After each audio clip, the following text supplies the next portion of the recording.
Hello दोस्तों, star classes में आप सभी का स्वागत है। पिछले वीडियो में हम लोग द्विघात समीकरण की type 1, type 2, type 3, type 4, type 5, type 6 और टाइप 7 को कंप्लीट किए थे। आज हम लोग इस वीडियो में और भी जो टाइप के प्रश्न बनने वाले हैं उनको कवर करने वाले हैं, जिनमें हमारा टाइप 8 का क्वेश्चन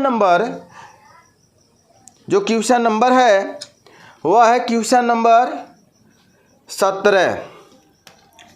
क्वेश्चन नंबर 17 क्या कहता है, ध्यान से चीज़ों को समझते जाइए और अपने कॉपी पर लिखना चाहते हैं तो लिखते जाइए। कहा है, यदि एक रेलगाड़ी की चाल 5 किमी प्रति घंटा बढ़ा दी जाती है तो रेलगाड़ी 360 km की दूरी तय करने में 1 घंटा कम समय लेती है। रेलगाड़ी की चाल ज्ञात कीजिए। कह रहा कि एक रेलगाड़ी है, वह किसी चाल से चल रही थी और 360 किलोमीटर की दूरी तय करने में जो समय लग रहा है वह समय अगर उसकी चाल में हम बढ़ा दें 5 किलोमीटर प्रति घंटा की वृद्धि कर दें तो उस चाल से उसी दूरी को अर्थात 360 किलोमीटर की दूरी को तय करने में जो समय लग रहा है पिछले की अपेक्षा कह रहा है 1 घंटा नहीं 30 मिनट कम समय लेती है। 1 घंटा नहीं है बल्कि 30 मिनट। ध्यान से पहले समझिए कि हमारे पास एक रेलगाड़ी है और रेलगाड़ी की चाल हमें नहीं मालूम है। हुआ क्या कि प्रथम शर्त से हम मान लें कि जो रेलगाड़ी है, रेलगाड़ी की जो सामान्य चाल है वो मान लें x किलोमीटर प्रति घंटा है। जब भी रिलेटेड रेलगाड़ी से प्रश्न पूछे जाएंगे तो ऐसे ही आपको सॉल्व करना है। फिर भी कोई डाउट होता है तो कमेंट बॉक्स में कमेंट करिए, हम उस डाउट को आउट कर देंगे, उस डाउट को हम आउट कर देंगे। तो हमारे पास कह रहा है कि एक रेलगाड़ी है, 360 किमी की दूरी को तय करने में जो समय लग रहा है, अगर हम उस रेलगाड़ी की चाल में 5 किलोमीटर प्रति घंटा की वृद्धि कर दें तो उस नई चाल से उसी 360 किमी की दूरी को तय करने में पिछले की अपेक्षा आधा घंटा अर्थात 30 मिनट कम समय लेती है। हाँ भाई, हम गाड़ी चला रहे हैं, अगर 20 के स्पीड से जा रहे हैं और किसी दूरी को निश्चित दूरी को तय कर रहे हैं, अगर अगली बार क्या करें हम अपनी स्पीड को बढ़ा दें तो क्या होगा, पिछले के अपेक्षा अधिक समय लगेगा कम लगेगा? तो कम लगेगा ना। जब भी स्पीड बढ़ेगा और दूरी सेम हो, जैसे समझिए हमारे पास मान लीजिए हम 20 किलोमीटर प्रति घंटे की चाल से चल रहे थे और यहाँ जा रहे हैं, हम मान लीजिए 3 घंटे में पहुँच रहे हैं। मान लीजिए हमारे पास है महाराजगंज में इस समय हम लोग हैं, महाराजगंज से मान लीजिए फरेंदा की बात करें हम,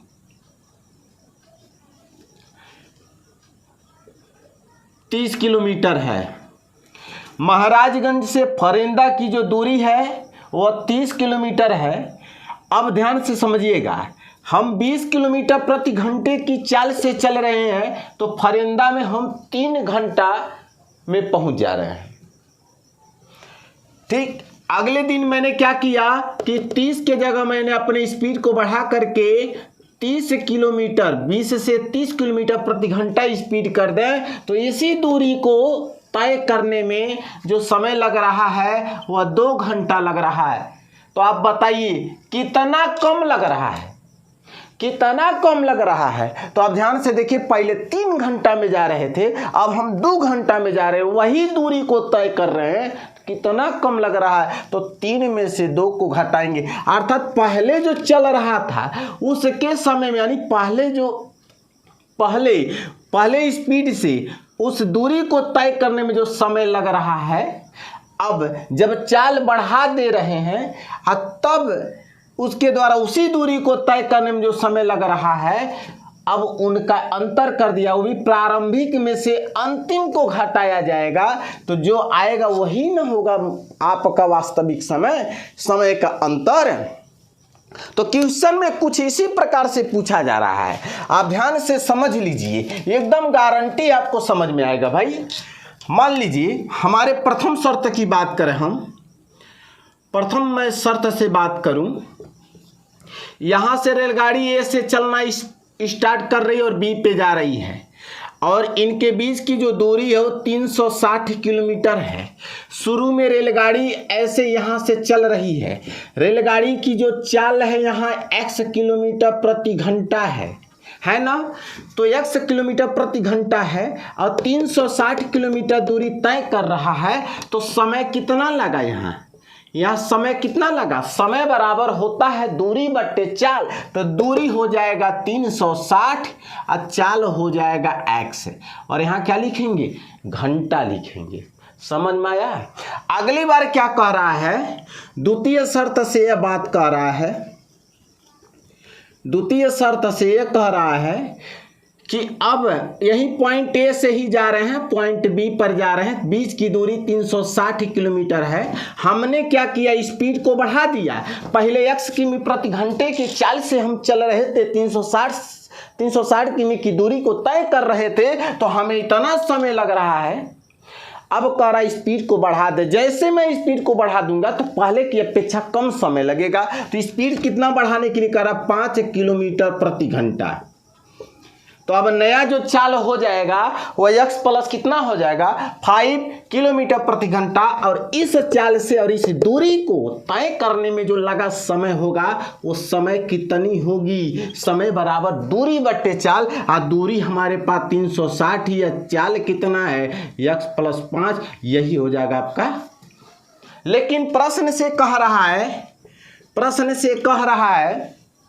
कि 30 मिनट कितना कह रहा है, प्रश्न में ये क्या कह रहा, थोड़ा सा हमको भी रीड कर लेने दीजिए कि वास्तव में क्या कह रहा है। कह रहा 30 मिनट, 1 घंटा कम, 30 मिनट नहीं बल्कि 1 घंटा कम समय लेती है।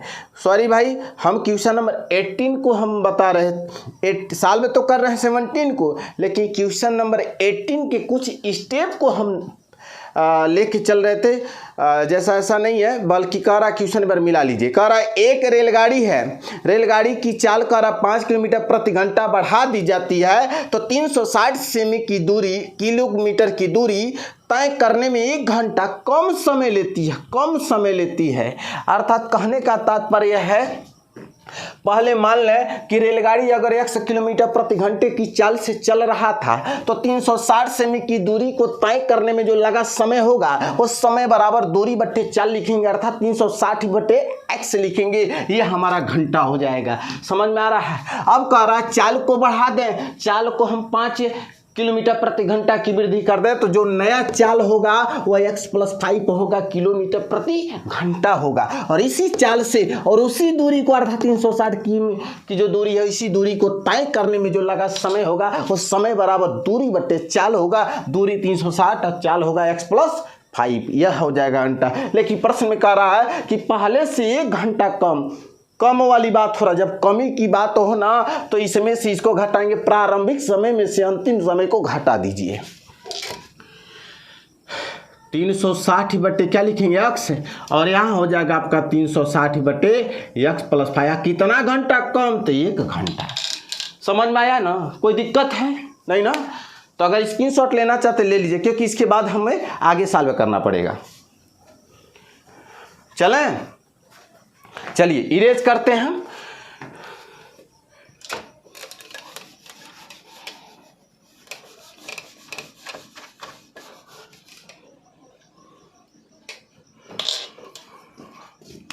इन दोनों का एलसीएम ले लिया जाए, या 360 को कॉमन कर लीजिए।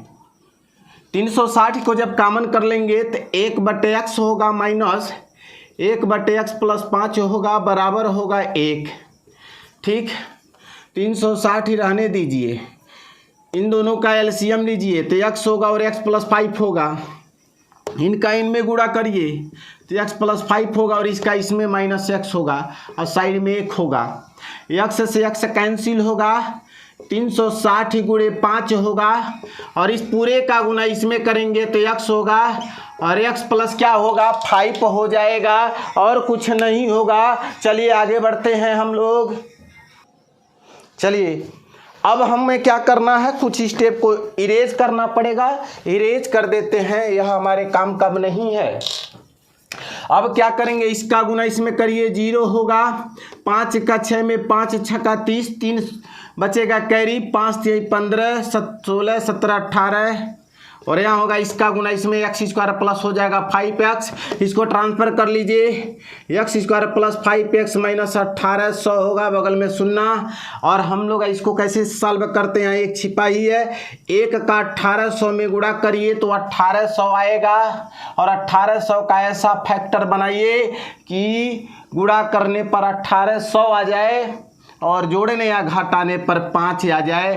तो 45 और 40 है, 45 में से 40 घटाइए तो 5 होगा और 45 में 40 का जब गुणा करिए तो 4 5 20 0 4 चौक 16 17 के 18 1 0 यहाँ आ जाएगा, अर्थात 45 और 40 का फैक्टर बनेगा। तो चलिए इसको हम इरेज करके आगे बढ़ जाएं, क्वेश्चन को आगे लगा दें। तो हो जाएगा आपका कितना, एक्स स्क्वायर प्लस इस 5 की जगह लिखेंगे 45 माइनस 40, बगल में एक्स माइनस कितना 1800, साइड में 0, एक्स स्क्वायर हो जाएगा इसका गुना इसमें 4500 एक्स माइनस 40 एक्स माइनस 1800 बराबर 0। इन दोनों के एक साथ, इन दोनों के एक साथ लीजिए, इन दोनों में एक्स कामन करिए, एक्स प्लस 45 हो जाएगा और इनमें माइनस 40 कामन करिए, एक्स प्लस 45 हो जाएगा, साइड में 0। इनको और इनको एक साथ कर लीजिए, एक्स प्लस 45 होगा, इनको एक साथ करिए, एक्स माइनस 40 होगा, बगल में 0 लिखेंगे और लिखेंगे क्या, यदि एक्स प्लस 45 बराबर 0 तो x बराबर होगा माइनस 45। ये क्या होगा, अमान्य होगा। क्यों होगा अमान्य, क्योंकि चाल कभी भी ऋणात्मक नहीं होता है। पुनः लिखेंगे क्या, यदि अब यह वाली बात लिखिए x माइनस 40 बराबर 0 तो x का मान आ जाएगा 40। अतः लिख देंगे क्या, रेलगाड़ी की जो चाल होगी, रेलगाड़ी की जो सामान्य चाल होगी वो कितनी होगी, वो होगी 40 किलोमीटर प्रति घंटा। है ना आसान। तो इसी तरह से हम लोग अगला क्वेश्चन को करने वाले हैं। शुरू में हमने क्वेश्चन को सही रूप से रीड नहीं किया था, जिनमें 1 घंटे की अंतर की बात हो रहा था, हमने 30 मिनट की जिक्र किया था। सॉरी भाई, फिर भी अगर कोई डाउट होता है तो वीडियो को लगातार 1-2 बार देख लीजिए। फिर अगर उनमें भी अगर आपको डाउट लगता है तो कमेंट बॉक्स में आप कमेंट करें और उस बात को हम अगले वीडियो में दूर करने का प्रयास करेंगे। चलिए 17 के बाद हम आगे बढ़ते हैं, क्वेश्चन नंबर 18 की तरफ बढ़ते हैं। टाइप 8 का क्वेश्चन नंबर 18 क्या कहता है उसके तरफ बढ़ते हैं। 18 कहता क्या है, कोई रेलगाड़ी है, रेलगाड़ी की समान चाल से, कोई रेलगाड़ी समान चाल से 90 किमी की दूरी तय करती है, 90 किमी की दूरी तय करती है। अब कह रहा यात्रा के लिए वो 30 मिनट कम समय लगा होता है, यानी कि वो यात्रा के लिए 30 मिनट तो कम समय लगाती, कब, जब उसके चाल में 15 किलोमीटर प्रति घंटा की वृद्धि हो जाए। सेम पिछला ही सवाल है। तो मान लीजिए शुरू में, फिर वही हम चित्र के द्वारा से आपको समझाने का प्रयास करते हैं। मान लीजिए रेलगाड़ी हमारे पास इस बिंदु ए से, ये प्रथम की शर्त से हम चलें, प्रथम अगर शर्त की बात करें तो मान लीजिए रेलगाड़ी की जो चाल है वह x किलोमीटर प्रति घंटा शुरू में था और 90 km की दूरी तय कर रहा बिंदु बी यहाँ है। तो आप ध्यान से देखिए, चाल मालूम में है, मान लेंगे यहाँ हम लिख देंगे, माना कि रेलगाड़ी की सामान्य जो चाल है x किलोमीटर प्रति घंटा है। बात समझना।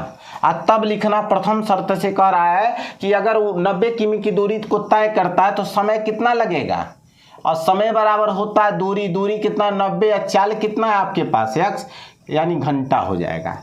अब द्वितीय शर्त से मैं बात करूं, लाइन को पढ़िएगा, द्वितीय लाइन की बात करें हम तो सेम वही है, दूरी में कोई परिवर्तन नहीं है, यानी 90 km की दूरी तय कर रहा, लेकिन हाँ स्पीड कह रहा है बढ़ा दिया जाए।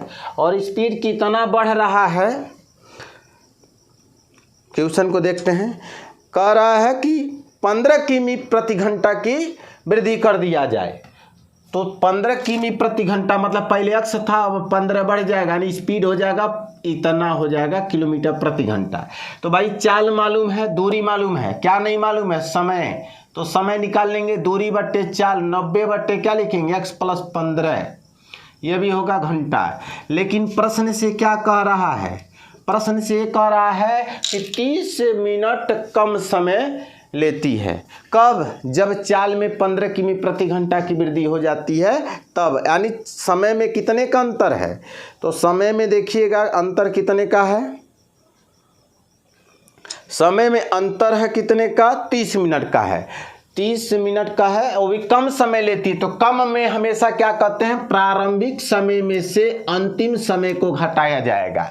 तो प्रारंभिक समय क्या है, 90x है, और अंतिम क्या है, 90/x + 15 है। कितना कम समय, 30 मिनट, मिनट को घंटा में बदल लीजिएगा 60 से भाग दे करके, ठीक है। अब एक काम करिए, 90 को कॉमन कर लीजिए, कैलकुलेशन करते हैं, अपने हिसाब से कैलकुलेशन कर लीजिएगा।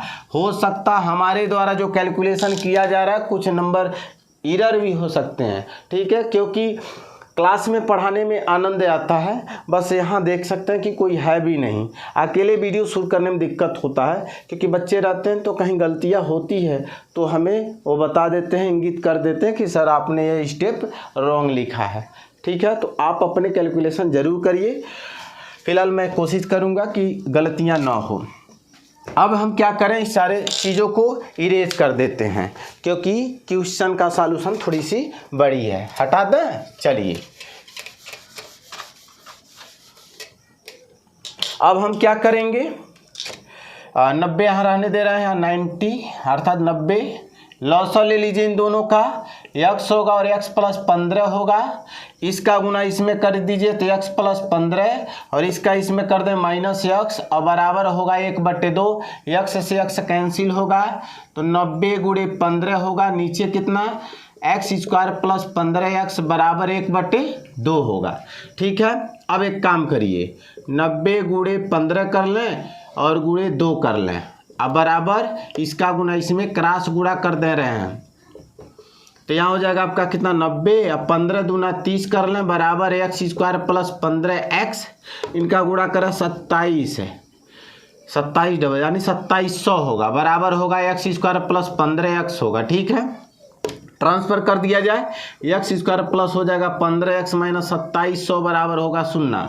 अब 2700 का ऐसा टुकड़ा बनाइए कि 15 आ जाए, तो देख लेते हैं 60 में अगर हम 45 का गुणा करें तो 0 होगा, 6 × 25 3, 6 × 24 3 27, सही है। अर्थात 60 और 45 का फैक्टर बन सकता है, और 60 से 45 15 भी हो जाएगा, अर्थात 15 की जगह लिखेंगे 60x - 45x और -2700 बराबर 0। 2 एक साथ, 2 एक साथ, इन दोनों में x कॉमन कर लीजिए, x + 60 हो जाएगा, इनमें हम -45 कॉमन कर लें तो x + 60 हो जाएगा, और यह एक साथ करिए x + 60 हो जाएगा, और इनको एक साथ करिए x - 45 बराबर हो जाएगा 0, ठीक है। अब हम ऊपर को जो सॉल्व किए हैं उसको हम इरेज कर देते हैं। चलिए अब हम थोड़ी सी इधर सॉल्व कर देते हैं, लिखेंगे क्या, यदि क्या x + 60 बराबर 0 तो x बराबर होगा -60, ये क्या होगा आपका अमान्य होगा। क्यों अमान्य होगा, क्योंकि चाल कभी ऋणात्मक नहीं होता है। अब आगे बढ़ते हैं, लिखेंगे पुनः यदि x - 45 ये वाला पोर्शन बराबर 0 तो x का मान आ जाएगा 45 है। अतः लिखेंगे क्या, रेलगाड़ी की जो मूल चाल होगी वो कितनी होगी, 45 किलोमीटर प्रति घंटा होगा। कोई दिक्कत नहीं है, कोई डाउट नहीं है। चलिए आगे बढ़ते हैं हम लोग। टाइप 9 की तरफ। टाइप 9 में क्वेश्चन नंबर जो 19 है वो क्या कहता है, जो नाव से संबंधित प्रश्न लिया गया है। इसके पहले हम लोग क्या पढ़ रहे थे, वहाँ रेलगाड़ी से संबंधित प्रश्नों को किए थे, यहाँ नाव से करेंगे, फिर अब आयत से करेंगे। ऐसे तमाम टाइप के प्रश्नों को हम आपके सामने रखेंगे। तो चलिए हम टाइप 9 में क्वेश्चन नंबर 19 की तरफ बढ़ते हैं। कह रहा है कि एक नाव की शांत जल में जो चाल है वह 15 किलोमीटर प्रति घंटा है। नाव को धारा की दिशा में 30 किमी जाने और फिर धारा के विपरीत दिशा में उसी स्थान पर लौटने में कुल 4 घंटा 30 मिनट का समय लगता है। तो धारा की चाल ज्ञात कीजिए। तो मैंने कहा था कि ऐसे सवालों को हम किस प्रकार से लगाते, कुछ स्टेप को आपको याद रखना है। जैसे हम बता दें, मान लेंगे, माना कि धारा की जो चाल है, माना कि जो धारा की जो चाल है वह x किलोमीटर प्रति घंटा है। इसलिए धारा के दिशा में जो नाव की चाल होगी, जो नाव की जो चाल होगी वो कितनी होगी, x प्लस नहीं बल्कि 15 प्लस होगा। देखिए यहाँ क्या की दिया है कि शांत जल में नाव की चाल 15 है, तो 15 प्लस x लिखेंगे। ध्यान देना, हमेशा स्थिर जल में जो चाल होगा उस चाल में क्या करते हैं हम लोग, धारा की चाल को जोड़ते हैं। ऐसा नहीं कि आप उल्टा कर दीजिए, ये हो जाएगा आपका किलोमीटर प्रति घंटा। और धारा के विपरीत दिशा की बात करें तो धारा के विपरीत दिशा में नाव की जो चाल होगी वो कितनी होगी, 15 - x किलोमीटर प्रति घंटा होगा। ध्यान से समझ लीजिए, क्योंकि अगर यह नहीं जानते तो जान लीजिए। जब भी जैसे मान लीजिए पानी इधर बह रहा है नदी में और एक लड़का है भोलू, ये भोलू एक लड़का है, वो भी पानी में उसी दिशा में तैर रहा है। इसकी चाल मान लें v1 और इसकी चाल मान लें v2 है, ठीक है। लेकिन जैसे दोनों एक ही दिशा में दोनों जब चलते हैं तो क्या होता है कि इन दोनों का मिल करके चाल हो जाता है। यानी भोलू का जो अब चाल होगा v1 नहीं होगा, दोनों का चाल अर्थात धारा की चाल उसके साथ क्या होगा, जुड़ जाएगा। समझ में आ रहा है ना। तो यह बात समझ लीजिए। अगर मान लीजिए हम इधर पानी इधर जा रहा है, हम इधर जा रहे हैं, तो ऐसे केस में क्या करते हैं, घटा लेते हैं, ठीक है। तो चलिए आगे बढ़ते हैं। हम लोग थोड़ा इसको इरेज कर दें, भोलू को हटा दें, नहीं भोलू रहेगा तो कैसे हम अपना काम शुरू करेंगे। अब कह रहा है कि धारा के दिशा में 30 किमी जा रहा है, तो लिखेंगे हम धारा के दिशा में 30 किमी जाने में लगा समय। अच्छा, समय क्यों निकाले हैं, क्योंकि 30 किलोमीटर जा रहे हैं धारा के दिशा में, यानी दूरी मालूम है और धारा के दिशा में चाल मालूम है। तो दूरी और चाल जब मालूम हो तो क्या निकालेंगे, समय। और समय बराबर होता है दूरी बट्टे चाल, अर्थात 15 प्लस x लिखेंगे, 15 प्लस x हो जाएगा। और यहाँ क्या लिखेंगे, घंटा, ठीक है। अब यहाँ लिखेंगे धारा के विपरीत दिशा में कितना जा रहे हैं हम, कितना किलोमीटर, 30 किलोमीटर। तो 30 किलोमीटर जाने में लगा, क्या निकालेंगे, समय। और समय बराबर फिर वही दूरी या चाल, क्या है, विपरीत की बात हो रहा है, विपरीत में कितनी है, 15 - x है, ठीक है। अब कह रहा जाने और आने में टोटल 4.5 घंटा का समय लगता है। प्रश्न से जाने तथा आने में लगा कुल समय, जो कुल समय है वह 4.5 घंटे का समय लग रहा है, ठीक है। तो जाने में लगा समय 30/15 प्लस x, और आने में कितना, 30/15 - x, अब बराबर होगा 4 सही 1/2, चाहे तो हम 9/2 घंटा लिख सकते हैं। अगर आप स्क्रीनशॉट लेना चाहते हैं तो स्क्रीनशॉट ले लीजिए, क्योंकि हम इसे आगे मिटा करके हल करेंगे। चलिए आगे बढ़ाते हैं हम। थोड़ी सी बड़ी होने वाली है, बट आपको यह स्टेटमेंट अगर यह लर्न होगा तो आप क्वेश्चन को बहुत इजी तरीके से सॉल्व कर सकते हैं। चलिए इसको हम हटा दें क्योंकि यह हमारे काम का नहीं है। हम टाइप नंबर 9 की बात कर रहे हैं, जिसमें क्वेश्चन नंबर 19 हम सॉल्व कर रहे हैं। चलिए अब इसको हम सॉल्व करते हैं। सॉल्व अपने हिसाब से कर लीजिए क्योंकि इक्वेशन बनाना ही थोड़ा सा कठिन होता है। अब यह 30 बाहर आ जाएगा तो 1/15 प्लस x होगा, प्लस 1/15 माइनस x होगा, और साइड में 9/2 लिख लेंगे। अब हम क्या करेंगे, 30 यहाँ रहने दीजिए, इन दोनों का एलसीएम होगा तो 15 प्लस x होगा, और यहाँ होगा आपका 15 माइनस x। अब क्या करते हैं कि इसका गुना इसमें करेंगे 15 माइनस x, और इसका इसमें करेंगे 15 प्लस x, बराबर आपके पास है 9/2। मैं देखूं तो x पॉजिटिव में और नेगेटिव में कैंसिल हो जाएगा, 30 यहाँ बचेगा, 15 में 15 जोड़ेंगे 30 यहाँ भी हो जाएगा।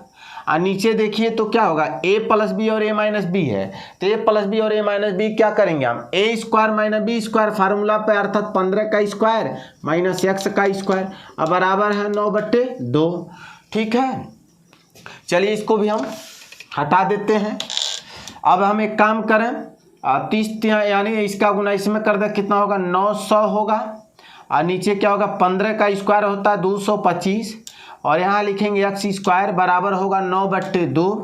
मैं चाहूँ तो 9 से 9 कट जाएगा, 1 होगा, इसका गुना इसमें और इसका गुना इसमें करूँ तो क्या होगा 225 माइनस x स्क्वायर बराबर, इसका गुना इसमें करेंगे 200 होगा। मैं चाहूँ तो माइनस x स्क्वायर बराबर है, ट्रांसफर कर दूँ, 200 माइनस 225 होगा, हल करें घटाएं तो माइनस 25 आएगा, माइनस कैंसिल, x स्क्वायर बराबर 25 होगा, तो x स्क्वायर बराबर 5 पर स्क्वायर, अर्थात x का जो मान आएगा वो 5 आएगा।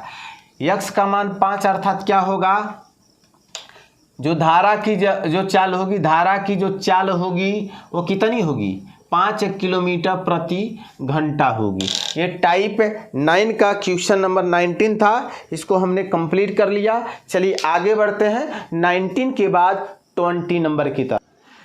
चलिए क्वेश्चन नंबर 20 की तरफ बढ़ते हैं। कह रहा है एक नाव की स्थिर जल में चाल जो है 8 किलोमीटर प्रति घंटा है, यह धारा के दिशा में 22 किलोमीटर और धारा के विपरीत दिशा में 15 किलोमीटर जाती है, और जाने और आने में 5 घंटे का समय लेती है। फिर कह रहा है धारा की चाल ज्ञात कीजिए। सेम वही काम, पहले मान लेंगे, माना कि जो धारा की जो चाल है वह कितना मानेंगे, x किलोमीटर प्रति घंटा है, इसलिए अच्छा, और एक बात और दिया है, और स्थिर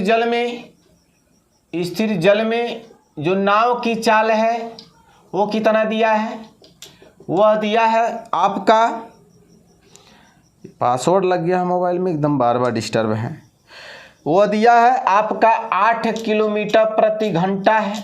तो मैंने आपको बताया था कि धारा के दिशा में अगर पूछा जाए, धारा के दिशा में बताओ नाव की चाल, धारा के दिशा में नाव की चाल बताओ, तो नाव की चाल निकालने के लिए पहले शांत जल में जो नाव की चाल है उसको क्या करेंगे, धारा की चाल के साथ जोड़ेंगे, यहाँ हो जाएगा आपका किलोमीटर प्रति घंटा। दिशा में जब रहेगा तब, धारा के दिशा में, और धारा के क्या, अगर विपरीत दिशा की बात करें तो विपरीत दिशा में नाव की जो चाल होगी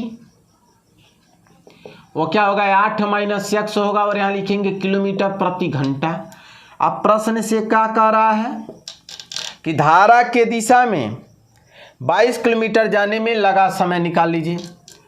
धारा के दिशा में 22 किलोमीटर दूरी तय करने में लगा जो समय है, समय बराबर दूरी बट्टे चाल, क्योंकि दूरी यहाँ से या चाल यहाँ से, तो समय निकल जाएगा, दूरी हो जाएगा 22 और चाल होगा 8 प्लस x होगा, ये घंटे में लिखेगा। और धारा के विपरीत दिशा में बात करें, धारा के विपरीत दिशा में कितना जा रहे हैं, धारा के विपरीत दिशा में 15 किलोमीटर दूरी तय करने में लगा जो समय होगा, समय बराबर दूरी बट्टे चाल, दूरी है 15 किलोमीटर और चाल हमारे पास कितना विपरीत में 8 माइनस एक्स, क्या लिखे हैं विपरीत दिशा में जो चाल है, तो समय बराबर दूरी बट्टे चाल यहाँ लिखेंगे घंटा। और प्रश्न से अभी कह रहा है कि टोटल समय कितना लग रहा है, कुल लगा समय जो है वह करा 5 घंटा है। कितना है, कहाँ दिया है भाई, हाँ 5 घंटा है, अर्थात यहाँ लिखेंगे क्या, इसलिए 22/8 प्लस एक्स अब प्लस 15/8 माइनस एक्स बराबर 5। अब इसको जैसे हमने क्वेश्चन नंबर 19 को सॉल्व किया था ठीक उसी प्रकार से आप क्या कीजिएगा, क्वेश्चन नंबर 20 को कंप्लीट कर लीजिएगा। ठीक है, चलिए हम चलते हैं अगले टाइप की तरफ, टाइप नंबर 10 की तरफ बढ़ते हैं। नंबर 21 क्या कहता है कि ऐसी दो संख्याएं ज्ञात कीजिए जिनका योगफल 27 हो और गुणनफल 182 हो। हाँ भाई, इस टाइप के भी प्रश्न कई बार पूछे गए हैं, तो चलिए हम इसको कैसे सॉल्व करते हैं। ऐसी दो संख्याएं ज्ञात कीजिए जिनका योगफल 27 हो, अर्थात दो संख्याओं का योगफल 27 हो। तो मान लीजिए 27 हो, तो ये 27 का दो संख्याओं का योगफल हो, तो मान लीजिए पहली जो संख्या यहाँ है और ये मान ले दूसरी है, तो पहली संख्या और दूसरी संख्या जोड़ा जाए तो कह रहा है योगफल क्या हो, 27 हो। तो मान लीजिए जो पहली संख्या x है, अगर पहली संख्या x है तो दूसरी संख्या कितनी होगी, 27 माइनस एक्स। अभी भी नहीं क्लियर हुआ ना, तो समझ लीजिए। मान लीजिए भोलू है यहाँ, ये भोलू है और ये हमारा गोलू है, गोल मटोल है दोनों भाई, ये गोलू है। इसके पास मान लीजिए इन दोनों के पैसा मिला करके 27 रुपया है और अकेले इसके पास मान लीजिए 10 रुपया इस भोलू के पास है, भोलू के पास 10 रुपया हो और दोनों का मिला के 27 हो, तो गोलू के पास कितना होगा, 27 में से 10 घटा लेंगे 17 ही ना होगा। उसी तरह से हमने माना कह रहा प्रश्न में कि दो संख्याओं का योगफल क्या है, 27 है, तो मान ले उनमें से पहली जो संख्या मान ले x है, तो दूसरी जो संख्या होगी वह उस 27 में से x घटा दिया जाए, जो मिलेगा वही होगी। समझ में आ रहा है ना। तो चलिए इसको हम थोड़ा सा ये भोलू और गोलू को कह दें कि जाएं घर अपने। ये क्वेश्चन नंबर कौन सा सॉल्व कर रहे हैं, तो क्वेश्चन नंबर 21 है यार, क्वेश्चन नंबर 21 है और टाइप कौन सा है, टाइप 10 की तरफ हम लोग बढ़ रहे हैं। और प्रश्न में क्या इंफॉर्मेशन है हम पढ़ के आगे प्रश्नों को सॉल्व करते हैं। क्या कह रहा है कि ऐसी दो संख्याएं ज्ञात कीजिए जिनका योगफल 27 हो और गुणनफल करा 182 हो। यानी इन दोनों का जो गुणनफल है, इन दोनों का जो गुणनफल यानी x गुणे 27 माइनस एक्स है वो करा 182 हो, तो इसका गुना इसमें करेंगे 27x होगा, इसका इसमें x² बराबर 182 हो जाएगा। अब एक काम करिए, इसको धनात्मक बनाने के लिए इसको ट्रांसफर कर दें, तो x² माइनस 27x होगा प्लस 182 होगा। अब इसको चलिए हल करते हैं। अब हल कैसे करते हैं, तो हम लोग बचपन से ही पढ़ते आ रहे हैं कि द्विघात समीकरणों को हल करने का तरीका यही होता है कि पहले का आखिरी में गुणा करिए ऐसे, गुणा करने के बाद ऐसा दो फैक्टर बनाइए कि गुणा करने पे 182 हो जाए, जोड़ने या घटाने पर 27 हो जाए। अगर आपको निकालने नहीं आता तो मैं बता दूं 182 ऐसे लिख लीजिए। अब फैक्टर निकालिए, 2 9 18, 2 1 कम 2। अगर देखा जाए तो 3 से कर सकता है, नहीं 13 7 91 7 से जाएगा, 7 यानी 13, यानी यहाँ लिखेंगे इतना। मुझे लाना कितना, 27 लाना है, तो मैं क्या करूँ, हाँ 7 दूना 14 कर लूँ और या 13 कर लूँ, तो हो जाएगा 27 हो जाएगा और गुणा करने पर हमारा आएगा 182। तो चलिए यहाँ बगल में सॉल्व कर देते हैं। इस 27 के जगह पर क्या लिखेंगे, 14 प्लस 13 लिखेंगे, साइड में x है और बगल में 182 साइड में शून्य है। एक्स स्क्वायर रहने देंगे, इसका गुना इसमें 14x होगा, इसका गुना इसमें करेंगे 13x होगा, बगल में 182 होगा, साइड में शून्य। एक्स स्क्वायर अंदर का साइन बदल जाएगा, 14x माइनस हो जाएगा 13x प्लस 182 साइड में शून्य। दो एक साथ करते हैं, इन दोनों में x कॉमन कर लीजिए, x माइनस 14 होगा और इनमें 13 कॉमन कर लीजिए तो x माइनस 14 होगा। और यह देखिए x माइनस 14 होगा, यहाँ से यहाँ लिख लीजिए x माइनस 13 और यहाँ लिखते हैं क्या, यदि क्या x माइनस 14 बराबर 0 हो तो x का मान आएगा 14। फिर लिखेंगे पुनः यदि x माइनस 13 बराबर 0 तो x का मान आएगा 13 है। अर्थात अगर मान लीजिए अगर मैं पहली संख्या को 14 मान लूँ, यहाँ अगर पहली संख्या को 14 मान लूँ तो दूसरी संख्या 13 होगी। अगर पहली संख्या 13 माने तो दूसरी संख्या क्या होगी, 14 होगी। अर्थात कह सकते हैं कि पहली जो संख्या होगी मान लो 14 तो दूसरी 13 होगी, या पहली संख्या 13 हो तो दूसरी क्या होगी, 14 होगी। यह हमारा इस क्वेश्चन का सॉल्यूशन हो चुका है। चलिए आगे बढ़ते हैं क्वेश्चन नंबर 21 की तरफ। बहुत ही आसान तरीके से हम आपको समझाने का प्रयास किए हैं। फिर भी अगर आपको कोई डाउट होता है तो अपनी राय कमेंट बॉक्स में करें, अपनी समस्या दर्ज करें, हम उस समस्या को अगले वीडियो में कवर करके दूर करने का भरपूर प्रयास करेंगे। चलिए क्वेश्चन नंबर 22 क्या कहता है कि दो क्रमागत विषम पूर्णांकों के वर्गों का योगफल 354। भाई विषम की बात कर रहा है, क्रमागत वाला विषम कभी पूछेगा, कभी सम पूछेगा, कभी सिर्फ क्रमागत पूछेगा। अगर पूछा जाए क्रमागत से पूछा जाए, क्रमागत प्राकृतिक संख्या की मैं बात करूं तो उस समय x प्लस 1 मानेंगे, x प्लस 2 ऐसे जाएगा। लेकिन अगर विषम की बात करेंगे तो उस समय 2x plus 1 मानिएगा, 2x plus 3 मानिएगा, 2x plus 5 ऐसे जाएगा। लेकिन अगर सम की बात करें तो 2x plus 2 मानिएगा, 2x plus 4 मानिएगा, 2x plus 6 ऐसे जाएगा। समझ में आ रहा? तो ये चीज आपको याद रखनी है। जबकि प्रश्न में कह रहा है,